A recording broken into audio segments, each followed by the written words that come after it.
If you haven't already, watch my video on construct and face validity to get a better understanding of the measures reliability versus validity and why we measure validity in the first place. This video will review the terms content validity and criterion validity, which are generally regarded as more accurate forms of validity in research. In the end of the video, I'll go over implications of these types of validity for occupational therapy research and practice. Hi, my name is Jeff and I am an occupational therapist. I make occupational therapy content on my blog, OTDUDE.com, social media, podcasts, and regularly here on YouTube. If you're interested in learning more occupational therapy, be sure to subscribe to my channel so that you don't miss a single video. Also, check out my free resources in the description below. Let's get functional. The term content validity assesses whether a test is representative of all aspects of the construct. To produce valid results, the content, such as survey questions, must cover all relevant parts of the subject or construct it is intended to measure. If some aspects are missing from the measurement, it is less valid. Let's take the Barthel Index as an example. It is intended to measure the independence level for basic ADLs. Notice how the Barthel Index asks questions based on each ADL comprehensively. Bowel and bladder and toilet use for toileting, grooming, feeding, transfers, mobility, dressing, stairs, and bathing.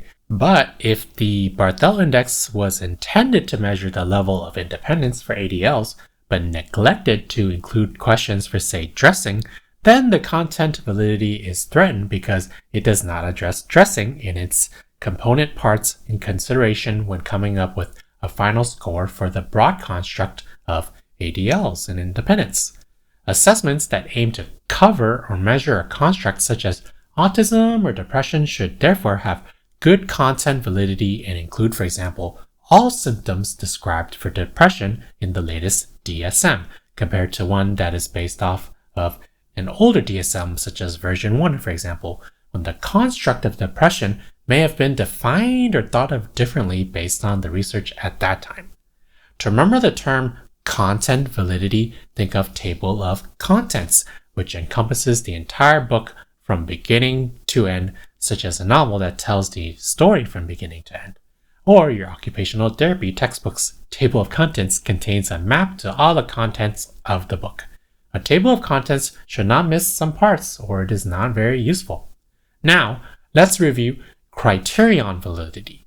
This is often the case when new tests are developed or improved on. Even if it's a newer version of the same test, it should have high correlation of validity to existing or other tests that intend to measure the same construct. So using Barthel Index as an example again, if I came up with my own version of the Barthel Index to measure ADLs, that's called the OTDUDE Index, it should have a high degree of correlation with, say, the Barthel Index, which is highly regarded as reliable and a valid tool for the level of independence for ADLs. So if the OTDUDE Index comes up with different scores, or even opposite scores, you as a researcher or clinician would question the efficacy of probably my assessment. And it may have been due to, say, a small sample size, measured something differently, or whatever the reason. To remember the term criterion validity, think of the term criterion as critters, like many bugs. There are usually many critters, plural, in nature, and not just one critter. So you look at not only one critter in the wild in nature, but many of the critters and compare them to each other when doing research. Hope this helps.